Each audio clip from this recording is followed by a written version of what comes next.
Okay, so I'm aware that I look like complete crap today, but I told myself that I was going to make some videos this weekend, and turns out I had a freaking crazy ass weekend.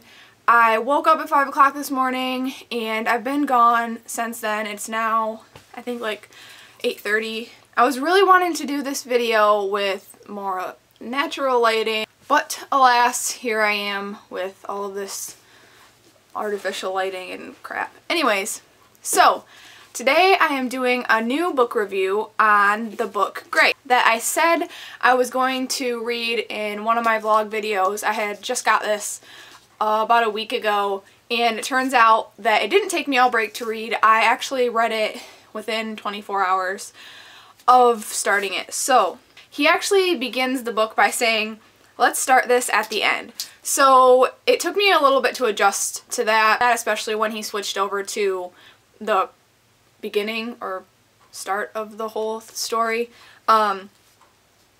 So that was slightly confusing, but the book is basically about a guy, and it's clear that the guy is Pete, even though it doesn't directly say so. And he falls in love with this girl, and at the same time he's trying to kind of fulfill his dreams of being in a band and being successful in that band. The band is Fall Out Boy. It doesn't directly say that it's Fall Out Boy, but again, you know that it is. The girl in the story actually isn't ever named, she's just called Her, and that was slightly confusing too for a while. At first I thought the girl was going to be Ashlee Simpson, but I really don't think that it was, seeing as he started dating this girl like before they got famous, and then he basically dates her through the entire time that they're kind of getting big and all of that. It talks a lot about his struggle with mental illness, like bipolar, and his struggle with his addiction to those medicines.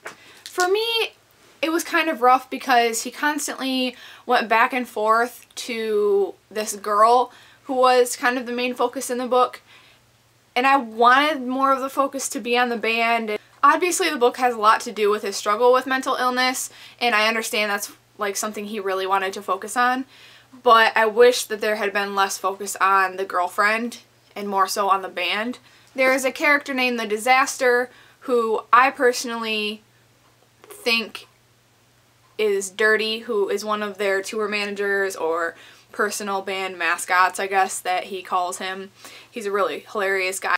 If you ever watch their Honda tour, I believe it is, I think they have a bunch of clips on YouTube here of their Honda tour where they filmed a ton of like different pranks that they did, and it's actually really hilarious. And Dirty's featured in a lot of them, and he's a really funny guy. So I think that he is a disaster, but obviously that's not directly said. There's a character called the Animal that I feel is Andy Hurley, because when he's described in the book, and I can't find the exact quote right now, it describes Andy to a T, like where he came from, the fact that he's vegan, he's tattooed more than everyone in the band combined, and I just feel like that's definitely Andy. They call him the Animal because he tends to get in fights a lot. He's not afraid to stick up for what he believes in, and I don't know Andy personally, but I haven't heard a lot about him fighting, so I don't know if that's true or if it was made up for the character. But I believe that's definitely Andy. The ending comes as somewhat of a surprise. It's not really that thrilling. Overall, I'd give the book like a 3.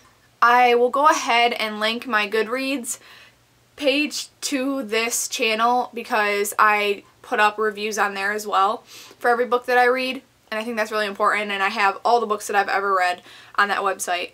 I give Pete some props for being able to write this and get it out there and sell as many copies as he did. For the most part, I think it was relatively successful. I don't think that it was that great of a read. In comparison to Harry Potter, it was like total crap, but I don't think that it was absolutely horrible and no one should ever go out and get it and read it or whatever. I don't know what your copy will be like, but I ended up taping mine because I can't stand it when these sleeves, like especially this one, it would kind of bow out, and every time that I would close it I was worrying I was gonna like fold it, and so I just like to tape those down to keep them in place. So yeah, if you're a huge fan of Fall Out Boy or any of Pete's music with the black cards or anything, I suggest you read it. It's a really interesting insight into what he's dealt with, and it's a very easy read. It's really short, as you can see.